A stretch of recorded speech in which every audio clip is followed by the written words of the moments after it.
کربلا کے جانثاروں کو سلام،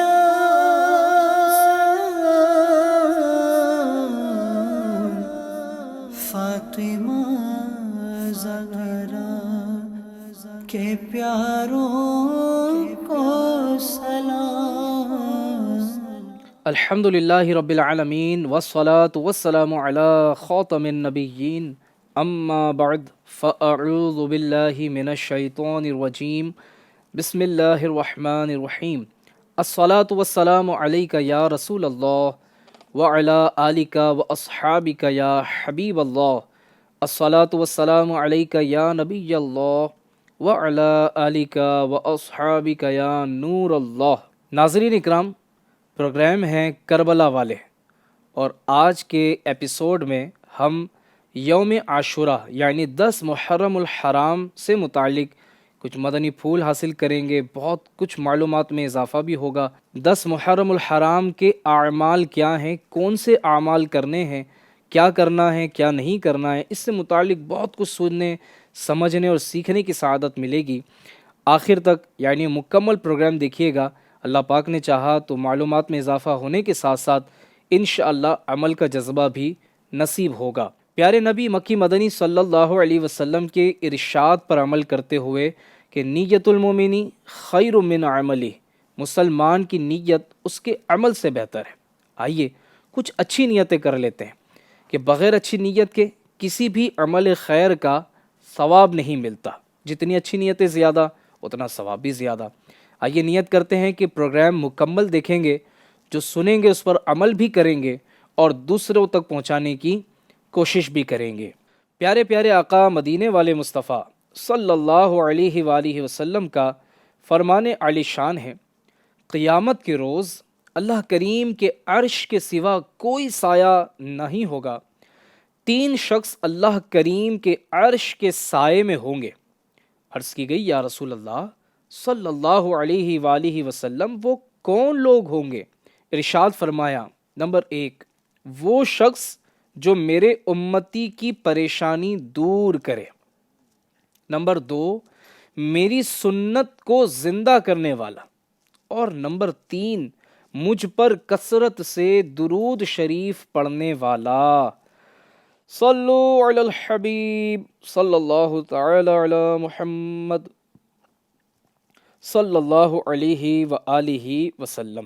ناظرین اکرام، یہ تو ماہ محرم الحرام مکمل ہی رحمتوں اور برکتوں بھرا ہے، مگر بالخصوص اس ماہ کی 10 تاریخ یعنی یوم عاشورہ جس کو کہا جاتا ہے، اس کی شان و عظمت کے کیا کہنے۔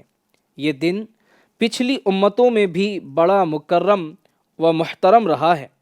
تاریخ اس دن کے اہم واقعات سے بھری ہوئی ہے۔ اس دن میں عبادت کرنے کے بے شمار فضائل و برکات ہیں۔ اس دن دعائیں قبول ہوتی ہیں۔ اس دن حاجت مندوں کی حاجتیں پوری ہوتی ہیں۔ اس دن تنگ دستوں کی تنگ دستیاں دور ہوتی ہیں، اور اسی دن غم زدوں اور دکھیاروں کی مصیبتیں دور ہوتی ہیں۔ دعوت اسلامی انڈیا کے مکتبۃ المدینہ کی ایک بڑی ہی پیاری کتاب ہے جس کا نام ہے حکایتیں اور نصیحتیں۔ اس کے پیج نمبر 457 پر ہے، بصرہ میں ایک ریچ مین رہا کرتا تھا، ایک امیر آدمی رہتا تھا۔ ہر سال شب عاشورہ کو اپنے گھر میں لوگوں کو جمع کرتا جو قرآن کریم کی تلاوت کرتے اور اللہ پاک کا ذکر کرتے۔ اسی طرح رات بھر تلاوت قرآن اور ذکر الہی کا سلسلہ جاری رہتا۔ پھر وہ شخص سب کو کھانا پیش کرتا، مساکین کی خبر گیری کرتا، بیواؤں اور یتیموں سے بھی اچھا سلوک کرتا۔ اس کا ایک پڑوسی تھا جس کی بیٹی اپاہج تھی۔ اس لڑکی نے اپنے باپ سے پوچھا، اے میرے والد محترم، ہمارا پڑوسی ہر سال اس رات لوگوں کو کیوں جمع کرتا ہے اور پھر سب مل کر قرآن کریم کی تلاوت اور ذکر کرتے ہیں؟ باپ نے بتایا، بیٹا یہ عاشورہ کی رات ہے، اللہ پاک کی بارگاہ میں اس کے بہت زیادہ فضائل ہیں۔ جب سب گھر والے سو گئے تو بچی سحری تک بیدار رہ کر قرآن عظیم کی تلاوت اور ذکر الہی سنتی رہی۔ جب لوگوں نے قرآن حکیم ختم کر لیا تو وہ لڑکی اس طرح دعا مانگنے لگی، یا اللہ پاک، تجھے اس رات کی حرمت کا واسطہ اور ان لوگوں کا واسطہ جنہوں نے ساری رات جاگ کر تیرا ذکر کرتے ہوئے گزاری ہے، مجھے عافیت عطا فرما دے، میری تکلیف دور کر دے اور میرے دل کی شکستگی یعنی ٹوٹنا دور فرما دے۔ ابھی اس کی دعا پوری بھی نہ ہوئی تھی کہ اس کی تکلیف اور بیماری ختم ہو گئی اور وہ اپنے پاؤں پر اٹھ کھڑی ہوئی۔ جب باپ نے اس کو پاؤں پر کھڑے ہوئے دیکھا تو پوچھا، اے میری بیٹی، تجھ سے اس رنج و غم اور مصیبت کو کس نے دور کیا؟ تو اس نے جواب دیا، اللہ کریم نے مجھ پر اپنی رحمت کا بادل برسایا اور انعامات و نوازشات میں ذرہ بھر بخل نہیں فرمایا۔ اے میرے والد، میں نے اپنے پروردگار کی بارگاہ میں اس رات کا وسیلہ پیش کیا تو اس نے میری تکلیف دور فرما دی اور میرے جسم کو صحیح فرما دیا۔ تیری رحمتوں پر میں قرباں یا رب، میرے بال بچے میری جان یا رب۔ صلو علی الحبیب صلی اللہ تعالی علی محمد صلی اللہ علیہ وآلہ وسلم۔ ناظرین اکرام، بیان کردہ واقعے سے ایک بات یہ معلوم ہوئی کہ عاشورہ کی رات دعا قبول ہوتی ہے۔ دوسرا یہ بھی پتہ لگا کہ ہمارے بزرگان دین شب عاشورہ کو عبادتوں ریاضت میں گزارتے تھے۔ وہ نیک لوگ دوسروں کو بھی جمع کر کے رب کریم کا ذکر کرتے، تلاوت قرآن کریم کرتے، یتیموں اور بیواؤں کی حاجت روائی کرتے، پھر غریب و مسکین لوگوں کی دیکھ بھال کرتے تھے اور اس رات کا بے حد ادب و احترام کیا کرتے تھے اور اپنے رزق حلال سے نظر و نیاز بھی کیا کرتے تھے۔ لہٰذا ہمیں بھی اس رات کو عبادت میں اور دن کو روزہ رکھ کر گزارنا چاہیے، کیونکہ عاشورہ کے دن کی ایک فضیلت یہ بھی ہے کہ اس دن روزہ رکھنے کی بڑی برکتیں ہیں۔ خود ہمارے پیارے آقا صلی اللہ علیہ وسلم نے اس دن روزہ رکھنے کی ترغیب ارشاد فرمائی ہے۔ آئیے عاشورہ کے دن روزہ رکھنے سے متعلق پیارے آقا علیہ الصلوۃ والسلام کے کیا ارشادات ہیں وہ بیان کرتا ہوں۔ عاشورہ کے روزے کے فضائل۔ نمبر 1، ارشاد فرمایا مصطفیٰ کریم صلی اللہ علیہ وآلہ وسلم نے، عاشورہ کا روزہ رکھو، اس دن انبیاء کرام علیہم الصلوۃ والسلام روزہ رکھتے تھے۔ سبحان اللہ۔ نمبر 2، ارشاد فرمایا یوم عاشورہ کا روزہ رکھو اور اس میں یہودیوں کی مخالفت کرو، اس سے پہلے یا بعد میں بھی ایک دن کا روزہ رکھو۔ یاد رکھیے، جب بھی عاشورے کا روزہ رکھیں، یعنی 10 محرم کا جب آپ روزہ رکھیں تو اس کے ساتھ یا تو آپ 9 محرم کا روزہ رکھ لیں یا پھر 11 محرم کا روزہ رکھ لیں، تو یہ ایک دن اضافی 9-10 کر لیں یا 10-11 کر لیں، اللہ توفیق دے تو 9-10-11 کر لیں۔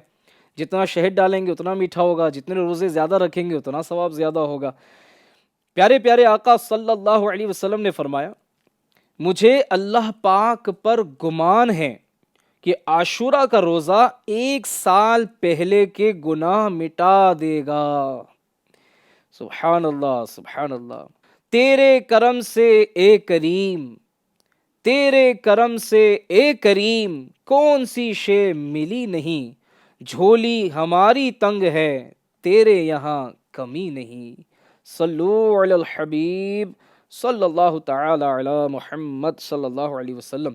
تو اے عاشقان رسول، تیار ہو جائیے، انشاءاللہ اس مرتبہ 9-10-11 محرم الحرام کے ہم نے روزے رکھنے انشاءاللہ۔ آپ دیکھیں کتنا پیارا فرمان میرے آقا علیہ السلام کا۔ آپ فرما رہے ہیں مجھے اللہ پاک پر گمان ہے کہ عاشورہ کا روزہ 1 سال پہلے کے گناہ مٹا دے گا، تو گناہوں کا کفارہ بنے گا، گناہوں کی بخشش کا ذریعہ بنے گا، اور انشاءاللہ عز و جل روزے کے جو دیگر فوائد ہیں طبی لحاظ سے، پھر اس کے جو فضائل ہیں، فوائد ہیں، اس کی برکتیں ہیں، وہ انشاءاللہ وہ بھی حاصل ہوں گی۔ اللہ پاک ہمیں توفیق عطا فرمائے۔ ہو سکے تو اپنے گھر میں یہ ماحول بنائیں۔ ویسے عاشقان رسول کی ایک بڑی تعداد ہے جو عاشورہ کا روزہ رکھنے کی سعادت حاصل کرتی ہے۔ جو روزہ رکھتے ہیں مرحبا، جو نہیں رکھتے اس سال سے روزہ شروع کر دیجئے۔ اس سال سے نیت کر لیں کہ انشاءاللہ اس بار ہم روزہ رکھیں گے، اور گھر کے دیگر افراد بھی مل جل کر نفل روزہ تحریک چلائیے۔ انشاءاللہ روزہ رکھنے والوں کی تعداد بڑھے گی آپ کے بولنے پر، تو ان کا ثواب بھی آپ کو حاصل ہوگا۔ دعوت اسلامی انڈیا کا ایک بڑا پیارا ڈپارٹمنٹ ہے جس کا نام ہے اصلاح اعمال۔ اس ڈپارٹمنٹ کا کام کیا ہے؟ اس ڈپارٹمنٹ کا کام یہی ہے کہ روزہ رکھنا ہے، روزہ رکھوانا ہے، نمازیں پڑھنی ہے، نمازیں پڑھوانی ہے، نظر کی حفاظت کرنی ہے، نظر کی حفاظت کرنے والا بنانا ہے، کم گفتگو کرنی ہے، اچھی گفتگو کرنی ہے، اور دوسروں کو بھی کم اور اچھا بولنے والا بنانا ہے۔ اپنے اعمال کا اینالائسس کرتے رہنا ہے، جائزہ لیتے رہنا ہے، جنت کی تیاری کرنی ہے اور کروانی ہے۔ تو اس ڈپارٹمنٹ کے ذریعے اسپیشلی اس طرح کے ایام میں، جیسے محرم الحرام کا جو پہلا عشرہ ہوگا، 10 دن ہوں گے، دعوت اسلامی انڈیا کے ڈپارٹمنٹ اصلاح اعمال کے ذریعے سے کئی مقامات پر الحمدللہ سحری اجتماعات کا اہتمام کیا جاتا ہے۔ اس میں کیا ہوتا ہے؟ مسجد مسجد، گلی گلی، محلہ محلہ الحمدللہ سحری کا اہتمام کیا جاتا ہے، بیان ہوتا ہے، کلام پڑھا جاتا ہے، عاشقان رسول مسجد میں آرام کرتے ہیں، پھر مل کر تہجد کے وقت میں اٹھتے ہیں، تہجد پڑھتے ہیں، مناجات کرتے ہیں، دعا کرتے ہیں، پھر اس کے بعد سب مل کر سحری کرتے ہیں۔ سحری سے فارغ ہو کے کیا کرتے ہیں؟ اذان کا جواب دیتے ہیں۔ اذان کے بعد کیا کرتے ہیں؟ تو الحمدللہ فجر کی نماز کے لیے جگانے کا سلسلہ کیا جاتا ہے، عاشقان رسول کو نماز کے لیے جگایا جاتا ہے۔ پھر اس کے بعد نماز جماعت سے پڑھتے ہیں۔ نماز کے بعد 3 آیات ترجمہ تفسیر کے ساتھ پڑھ کر سنائی جاتی ہے۔ یہ کتنا پیارا ایک شیڈیول ہے۔ اگر آپ بھی چاہتے ہیں کہ آپ کے علاقے میں سحری اجتماعات کا اہتمام ہو تو اصلاح اعمال کے ذمہ داران سے رابطہ کیجیے اور مل کر اپنے علاقے میں سحری اجتماع کی دھومیں مچائیے۔ اس طرح نہ رکھنے والے لوگ بھی انشاءاللہ روزہ رکھنے میں کامیاب ہوں گے۔ اچھا ناظرین اکرام، ہم یوم عاشورہ یعنی 10 محرم الحرام کے فضائل و برکات سن رہے تھے۔ عاشورہ کے فضائل میں سے ایک بات یہ بھی ہے کہ اس دن اللہ پاک نے 10 انبیاء اکرام کو مختلف اعزازات و اکرامات سے نوازا تھا۔ وہ اعزازات کیا تھے؟ آئیے سنتے ہیں۔ یوم عاشورہ کی مبارک نسبتیں۔ اسی دن حضرت سیدنا موسیٰ علی نبینا وعلیہ الصلاۃ والسلام کی مدد فرمائی گئی اور فرعون اور اس کے پیروکار ہلاک ہوئے۔ اسی دن حضرت سیدنا نوح علیہ الصلاۃ والسلام کی کشتی، آپ کی شپ جودی پہاڑ پر ٹھہری۔ اسی دن حضرت سیدنا یونس علیہ الصلاۃ والسلام کو مچھلی کے پیٹ سے نجات ملی۔ اسی دن حضرت سیدنا آدم علی نبینا وعلیہ الصلاۃ والسلام کی توبہ قبول ہوئی۔ اسی دن حضرت سیدنا یوسف علیہ الصلاۃ والسلام کنویں سے نکالے گئے۔ اسی دن حضرت سیدنا عیسیٰ روح اللہ علی نبینا وعلیہ الصلاۃ والسلام کی ولادت ہوئی، اور اسی دن آپ کو آسمان پر اٹھا لیا گیا۔ اسی دن حضرت سیدنا داؤد علی نبینا وعلیہ الصلاۃ والسلام کی توبہ قبول ہوئی۔ اسی دن حضرت سیدنا ابراہیم علیہ الصلاۃ والسلام کی ولادت ہوئی۔ اسی دن حضرت سیدنا یعقوب علیہ السلام کی بینائی کا ضعف دور ہوا۔ اسی دن حضرت سیدنا ادریس علیہ السلام کو آسمان پر اٹھا لیا گیا۔ اسی دن یعنی یوم عاشورہ کے دن اللہ پاک نے حضرت سیدنا ایوب علیہ السلام کی آزمائش دور فرمائی۔ اسی دن حضرت سیدنا سلیمان علیہ السلام کو بادشاہت عطا ہوئی۔ سبحان اللہ۔ یا عاشقان صحابہ اور اہل بیت، یقیناً عقل مندی کا تقاضا یہی ہے کہ جو چیز جتنی معزز ہو اسے اتنی ہی اہمیت دی جائے۔ ابھی ہم نے یوم عاشورہ میں ہونے والے اعزازات اور اہم واقعات کو سنا۔ اس سے یہی معلوم ہوتا ہے کہ یہ دن بہت اہمیت کا حامل ہے، لہٰذا ہمیں بھی اسے اتنی ہی اہمیت دینی چاہیے اور اسے غفلت میں نہیں گزارنا چاہیے۔ اسے لا یعنی کاموں میں نہیں کھپانا چاہیے۔ لا یعنی کیا ہوتا ہے؟ لا یعنی کام جس سے نہ دین کا فائدہ ہے نہ دنیا کا فائدہ ہے۔ بعض لوگ رات جاگتے ہیں، جیسے ہمارے نوجوان ہیں، رات جاگتے ہیں، یہ کہتے ہیں کہ رات جاگنے کی، ہم نے جاگنا ہے، عبادت کرتے ہوئے گزارنی، لیکن بعض مرتبہ چوراہوں پر، ہوٹلوں پر، بازاروں میں گھومتے ہوئے ساری رات نکال دیتے ہیں، بائک پر جناب ادھر ادھر گھوم پھر کر ساری رات گزار دیتے ہیں۔ تو ایسی مبارک راتیں کہ جن میں پریشانیاں دور ہوتی ہیں، دعائیں قبول ہوتی ہیں، حاجتیں جو ہے وہ پوری ہوتی ہیں، اللہ کی طرف سے مدد ملتی ہے، کام بن جاتے ہیں، ایسی راتوں کو بھی بعض نادان غفلتوں میں گزار دیتے ہیں۔ ایسے خاص ایام کی تو تلاش میں ہمیں رہنا چاہیے کہ کب ایسا موقع ملے۔ ہم میں سے کون پریشان نہیں ہے؟ ہم میں سے کون ایسا ہے جو روزی میں برکت نہیں چاہتا؟ ایک بڑی تعداد مجھے دیکھنے سننے والوں میں شاید ایسی ہوگی کہ جو گھریلو جھگڑوں کی وجہ سے پریشان ہوگی، قرض پر قرض بڑھتا جا رہا ہوگا، آپس کی ناچاکیاں ختم ہونے کا نام نہیں لے رہی ہوں گی۔ ایسی مبارک راتوں میں پھیلائیں نہ جھولیاں، گڑ گڑائیں نہ، آنسو بہائیں نہ، سجدے کریں، نماز پڑھیں، تلاوت قرآن کریں، رو رو کر اللہ رب العالمین کی جناب میں دعائیں مانگیں۔ یہ قبولیت کی گھڑیاں جب ملتی ہیں تو ہم غفلت کا شکار ہو جاتے ہیں، بعض سو کر گزار دیتے ہیں، بعض جو ہے وہ دوستوں کے ساتھ گھومنے پھرنے میں گزار دیتے ہیں۔ تو ایسا نادانی بھرا انداز ہمارا نہیں ہونا چاہیے، یہ نادانی والا انداز ہمارا نہ ہو، بلکہ ہم اس مبارک رات کے آنے سے پہلے مینٹلی طور پر پریپیئرڈ رہیں کہ جناب اب یہ رات آنے والی ہے اور ہم نے کیسے گزارنی ہے۔ آئیے میں آپ کو بتاتا ہوں عاشورہ کا دن ہمیں کیسے گزارنا ہے۔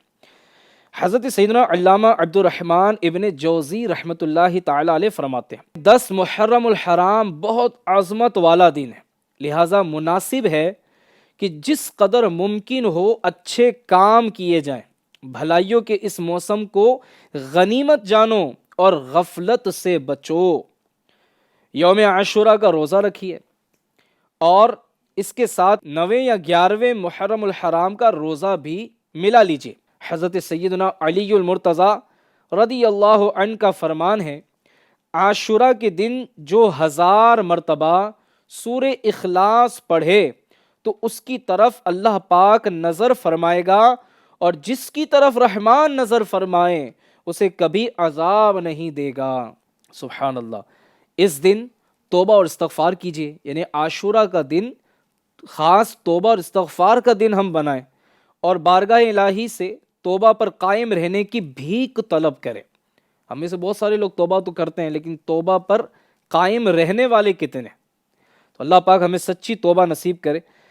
اس دن والدین کا اکرام کیجیے، اگر والدین حیات ہیں تو والدین کی خدمت کیجیے، ان کا ادب و احترام کیجیے، ان کے دل میں خوشی داخل کرنے کی کوشش کیجیے۔ اگر والدین وفات پا چکے ہیں یا دونوں میں سے کوئی ایک جو ہے وہ وفات پا چکے، انتقال کر چکے ہیں، تو ان کی قبر پر جائیے، وہاں ایصال ثواب کیجیے۔ نمبر 5، غصے پر قابو رکھیے۔ نمبر 6، نوافل کی کثرت کیجیے۔ نمبر 7، سرما لگائیے۔ نمبر 8، یوم عاشورہ کو بالخصوص اسمد سرما لگائیے، اس کی برکت سے آنکھیں نہیں دکھیں گی، جیسا کہ نبی رحمت شفیع امت صلی اللہ علیہ وآلہ وسلم نے ارشاد فرمایا، جو شخص یوم عاشورہ اسمد سرما آنکھوں میں لگائے تو اس کی آنکھیں کبھی بھی نہ دکھیں گی۔ سبحان اللہ۔ اسی طرح 10 محرم الحرام کو فضولیات سے بچیے، رشتہ داروں سے ملاقات کیجیے، خوشبو لگائیے، روزہ داروں کو افطار کروائیے، قرآن پاک کی تلاوت کیجیے، 70 بار سبحان اللہ کا ورد کیجیے، یتیم کے سر پر شفقت سے ہاتھ پھیریے، ناراض مسلمانوں میں صلح کروا دیجیے، ہو سکے تو خوف خدا سے آنسو بہائیے۔ کاش لب پر میرے رہے جاری، ذکر آٹھوں پہر تیرا یا رب، چشم تر اور قلب مضطر دے، اپنی الفت کی میں پلا یا رب۔ صلو علی الحبیب صلی اللہ علی محمد۔ تو اے عاشقان صحابہ اور اہل بیت، آپ نے سماعت فرمایا کہ 10 محرم الحرام کا دن ہم نے کیسے گزارنا ہے۔ بہت سارے لوگ اس بات کے خواہاں ہوتے ہیں، خواہش مند ہوتے ہیں کہ خاص دن کے کوئی خاص عمل بتائے جائیں، خاص دن میں کوئی خاص عبادتیں اور کوئی ایسے انداز بیان کیے جائیں جس میں ہم زیادہ سے زیادہ برکتیں حاصل کر سکیں۔ تو ناظرین اکرام، آپ نے سماعت فرمایا کہ 10 محرم الحرام کے دن ہم نے اس انداز میں دن گزارنا ہے۔ اگر آپ نے جو سنا وہ آپ کو یاد نہیں رہا تو دوبارہ اس کو سننے کی کوشش کیجیے گا، ہمارے پروگرام چینل پر ریپیٹ بھی ہوتے ہیں، اس کو آپ سنیے، اس کو لکھ لیجئے اور اس کے مطابق عمل کیجیے۔ دن بھر میں انشاءاللہ بہت ساری نیکیاں جمع کرنے کی سعادت حاصل ہوگی۔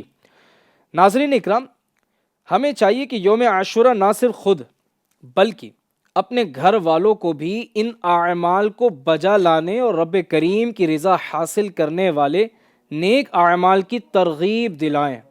یاد رکھیے، جس طرح یوم عاشورہ کو نیک کام کرنے کا ثواب زیادہ ہے، اسی طرح گناہ کرنے کا عذاب بھی زیادہ ہے۔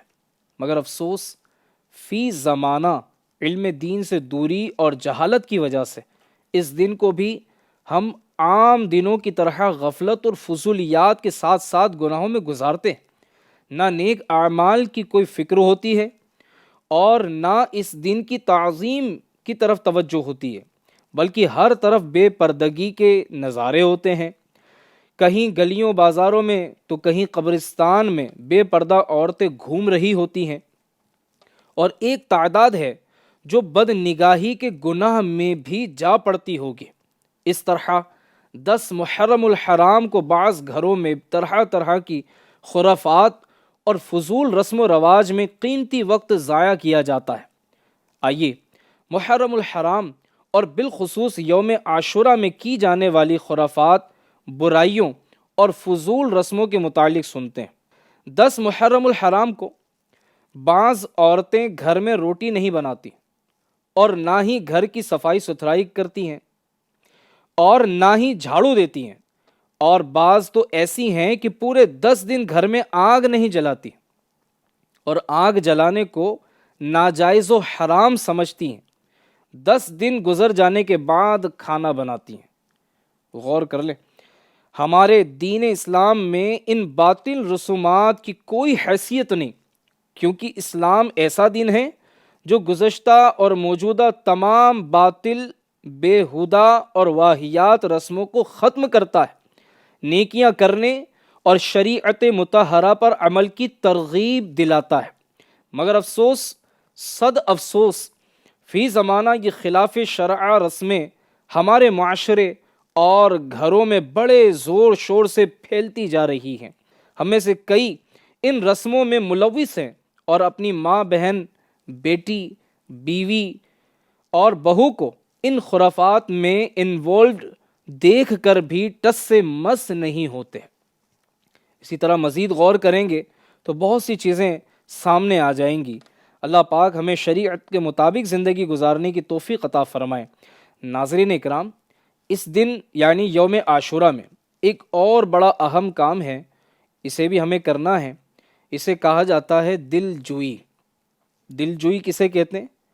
دل جوئی یعنی دوسروں سے ہمدردی کرنا، انہیں خوشی پہنچانا اور ان کے دلوں میں خوشی داخل کرنا، یہ دل جوئی کہلاتا ہے۔ میں نے آپ کے سامنے اس کی ڈیفینیشن بیان کی۔ دل جوئی سے فوائد کتنے ہیں؟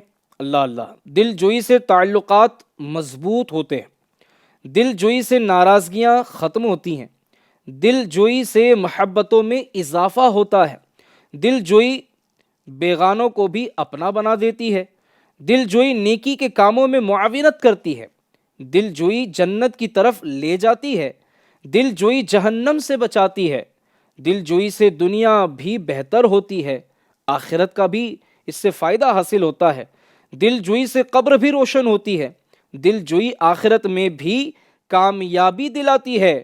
الغرض دل جوئی میں فائدہ ہی فائدہ ہے۔ میرے آقا صلی اللہ علیہ وسلم کا فرمان میں آپ کو سناؤں، بلکہ فرامین سناؤں۔ ارشاد فرمایا، اللہ پاک کے نزدیک فرائض کی ادائیگی کے بعد سب سے افضل عمل مسلمان کے دل میں خوشی داخل کرنا ہے۔ پیارے آقا صلی اللہ علیہ وسلم نے ارشاد فرمایا، بے شک مغفرت کو واجب کر دینے والی چیزوں میں سے تیرا اپنے مسلمان بھائی کا دل خوش کرنا بھی ہے۔ ارشاد فرمایا جو شخص کسی مسلمان کا دل خوش کرتا ہے تو اللہ تبارک و تعالی اس خوشی سے ایک فرشتہ پیدا فرماتا ہے جو اللہ پاک کی عبادت اور اس کی وحدانیت بیان کرتا رہتا ہے۔ جب وہ آدمی مرنے کے بعد اپنی قبر میں پہنچتا ہے تو وہ فرشتہ اس کے پاس آ کر کہتا ہے کیا تم مجھے جانتے ہو؟ آدمی کہتا ہے تم کون ہو؟ وہ کہتا ہے میں وہ خوشی ہوں جو تو نے فلاں بندے کے دل میں داخل کی تھی، اور آج میں تیرا دل بہلا کر پریشانی دور کروں گا، میں تجھے تیری حجت یاد دلاؤں گا، میں نکیرین یعنی قبر میں سوالات کرنے والے فرشتوں کے جواب میں تجھے حق پر ثابت قدم رکھوں گا، میں قیامت کے دن تیرے ساتھ ہوں گا، رب کریم کی بارگاہ میں تیری شفاعت کروں گا اور جنت میں تیرا مقام دکھاؤں گا۔ سبحان اللہ۔ تو اے عاشقان رسول، نیت فرما لیجئے کہ انشاءاللہ الکریم ہم عاشورہ کے دن عاشقان رسول کے دل میں خوشی بھی داخل کریں گے، ان کی دل جوئی کریں گے، ان کی ہمدردی کریں گے۔ بعض ماشاءاللہ عاشقان صحابہ اور اہل بیت کو دیکھا ہے کہ وہ امام علی مقام اور آپ کے رفقا شہداء کربلا کے ایصال ثواب کے لیے شربت بانٹتے ہیں، نیاز کھلاتے ہیں، لنگر کھلاتے ہیں، کھچڑا بھی پکایا جاتا ہے، وہ بھی تقسیم کیا جاتا ہے، کھلایا جاتا ہے۔ یہ بھی بہت اچھے عمل ہے، ہمیں کرنے چاہیے۔ ساتھ ہی ساتھ ایک بات اور یاد رہے کہ ہم نیازی بھی ہیں اور ہم نمازی بھی ہیں۔ ایسا نہ ہو کہ ہم نیاز کھلانے میں مسجد کی جماعت چھوڑ دیں، نماز ہماری قضا ہو جائے یا جماعت ہماری نکل جائے، جبکہ جماعت سے نماز پڑھنا واجب تھا، اب نماز جماعت سے نہیں پڑھی اور ہم ان کاموں میں لگے رہے تو یہ گناہ گار ہوں گے نا۔ تو سارے کام اپنی جگہ روک دیں، نماز پڑھیں اور پھر بے شک کھچڑا کھلائیں، ڈیگے چڑھائیں، عاشقان صحابہ اور اہل بیت کو شربت پلائیں، سبیلیں لگائیں پانی کی۔ جی ہاں، یہ بھی سال ثواب کا بہترین ذریعہ ہے، لیکن بات وہی ہے کہ کسی پہ فخر کرنے کے لیے نہ ہو، دکھاوے کے لیے نہ ہو، اور یہ نہ ہو کہ جناب دیکھیں ہم کتنا کھلاتے ہیں، ہم دیکھیں کتنا بانٹتے ہیں، امام حسین کے ہم زیادہ چاہنے والے دیکھو اتنی اتنی ڈیگ ہم نے چڑھائی۔ تو یہ واہ واہ کے لیے، نام و نمود کے لیے نہ ہو، بلکہ صحابہ، اہل بیت اور میرے پیارے پیارے امام علی مقام امام حسین کا فیضان حاصل کرنے کے لیے کیا جائے۔ اللہ پاک نے چاہا تو زیادہ برکتیں ہمیں نصیب ہوں گی۔ اسی کے ساتھ ساتھ ایک اور بات عرض کرتا چلوں، چونکہ یہ مبارک ایام ہیں اور ہم نے سنا کہ جہاں ان ایام کے خصوصی فضائل ہیں، اس کی برکتیں ہیں، اور عاشورہ کا اسپیشلی عاشورہ کا دن یہ بہت زیادہ اہمیت کا حامل ہے، تو نفس و شیطان پورا زور لگاتے ہیں۔ بھئی یہ رمضان تو نہیں ہے کہ شیطان قید میں ہے، رمضان میں تو نفس بھی آزاد رہتا ہے، تو ابھی نفس بھی آزاد، شیطان بھی آزاد، اس کی ذریت بھی آزاد، اور پھر ایسے مبارک دن میں نیکیوں سے روک کر گناہوں، رب کی نافرمانیوں کی طرف لے جانے کی اس کی زیادہ کوشش ہوتی ہے۔ کیا ہی اچھا ہو کہ ہم یہ 3 دن 8، 9، 10 محرم یا 10، 11، 12 محرم 3 دن کے لیے دعوت اسلامی انڈیا کے تحت سفر ہونے والے راہ خدا کے مدنی قافلوں میں اگر گزاریں تو یقین مانیں ان مدنی قافلوں میں سفر کا سب سے بڑا فائدہ پتہ ہے کیا ملے گا؟ عاشقان رسول کی صحبت۔ پھر مسجد میں رہیں گے تو گناہ سے بچے رہیں گے، مسجد میں رہیں گے تو روزہ رکھیں گے، مسجد میں رہیں گے تو نماز جماعت سے پڑھیں گے، سنت قبلیہ ملے گی، سنت بعدیہ ملیں گی، نوافل کی ادائیگی، تہجد، اشراق، چاشت، اوابین، صلاۃ التوبہ کی نمازیں، پھر گڑ گڑا کر دعائیں۔ پھر ان 3 دنوں میں، خاص یہ دن ہے نا 8، 9، 10 محرم، کہ ان 3 دنوں میں امام علی مقام رضی اللہ تعالی عنہ اور آپ کے رفقا پر پانی بند کر دیا گیا تھا۔ یہ 3 دن کافی اور زیادہ آزمائش کے تھے، تو ان 3 دنوں میں ہم قافلے میں رہ کر روزہ رکھ کر امام علی مقام اور آپ کے رفقا کی بھوک اور پیاس کا جو ہے وہ احساس کرنے کی کوشش کریں۔ حقیقی معنوں میں یہ جو ایصال ثواب ہوگا نا، اس سے انشاءاللہ امام علی مقام خوش ہوں گے، آپ کے رفقا اور شہداء ہم سے راضی ہوں گے انشاءاللہ الکریم۔ اور پھر فائدہ تو ہمارا ہی ہے نا۔ آپ دیکھ لیں دنیا کے بہت سارے کام وہ ہیں جو ہم صرف اپنے فائدے کے لیے کر رہے ہوتے ہیں۔ کوئی کام کرنے سے پہلے ہم یہ ضرور دیکھ رہے ہوتے ہیں اس میں میرا کیا فائدہ ہے۔ یہاں تک کہ اگر کہا جائے کہ یار یہ وظیفہ ہے اتنی بار پڑھ لیجئے گا، فوراً زبان پر آتا ہے اس کو پڑھنے سے کیا فائدہ ہوگا؟ تو بھائی فائدہ ہو یا نہ ہو ثواب تو ملے گا. مسلمان کی نظر ثواب پر ہونی چاہیے، آخرت پر ہونی چاہیے، جنت پر ہونی چاہیے، اور سب سے بڑی بات اللہ کی رضا پر ہونی چاہیے کہ یہ کام کروں میرا رب مجھ سے راضی ہو گیا، میرا بیڑا پار ہو جائے گا. تو ناظرین اکرام، ہم محرم الحرام کی 10 تاریخ سے متعلق سن رہے تھے. یوم عاشوراء بروز جمعۃ المبارک 10 محرم الحرام کو جب امام علی مقام امام حسین رضی اللہ تعالی عنہ میدان کربلا میں خطبہ ارشاد فرما رہے تھے، اس وقت خیموں کی حفاظت کے لیے خندق میں آگ روشن دیکھ کر ایک بد زبان جس کا نام مالک بن عروہ تھا اس طرح بکواس کرنے لگا، اے حسین تم نے وہاں کی آگ سے پہلے یہی آگ لگا دی. حضرت امام علی مقام امام حسین رضی اللہ تعالی عنہ نے فرمایا، اے دشمن خدا تو جھوٹا ہے، کیا تجھے گمان ہے کہ میں دوزخ میں جاؤں گا؟ اس گستاخ و بدبخت کے الفاظ سن کر حضرت سیدنا مسلم بن اوسجہ رضی اللہ تعالی عنہ نے حضرت امام حسین رضی اللہ تعالی عنہ سے اس بد زبان کے منہ پر تیر مارنے کی اجازت مانگی، لیکن صبر و تحمل کے پیکر حضرت سیدنا امام حسین رضی اللہ تعالی عنہ نے فرمایا، ہماری طرف سے جنگ کی ابتدا نہیں ہونی چاہیے. یہ فرما کر دعا کے لیے ہاتھ بلند کیے اور رب کریم کی بارگاہ میں عرض کی، یا رب عذاب نار سے قبل اس گستاخ کو دنیا ہی میں آگ کے عذاب میں مبتلا فرما. فوراً دعا قبول ہوئی اور اس کے گھوڑے کا پاؤں ایک سوراخ میں گیا اور وہ گھوڑے سے گرا اور اس کا پاؤں رکاب میں الجھ گیا اور گھوڑے نے اسے آگ میں ڈال دیا اور وہ بد نصیب آگ میں جل گیا. سیدنا امام حسین رضی اللہ عنہ نے سجدہ شکر کیا اور رب کریم کی حمد و ثنا کی اور عرض کی، اے اللہ تیرا شکر ہے کہ تو نے آل رسول کے گستاخ کو سزا دی. اللہ کریم ہمیں بھی صحابہ اور اہل بیت کا وفادار رکھے، ان کی سچی محبت ہمیں نصیب کرے، ان کی سچی غلامی اللہ پاک ہمیں نصیب کرے. بے ادبی سے، بے ادبوں سے اللہ پاک ہماری اور ہماری نسلوں کی حفاظت فرمائے. آمین بجاہ خاتم النبیین صلی اللہ علیہ وآلہ وسلم. صلو علی الحبیب صلی اللہ تعالی علی محمد صلی اللہ علیہ وآلہ وسلم. کربلا کے جانثاروں کو سلام،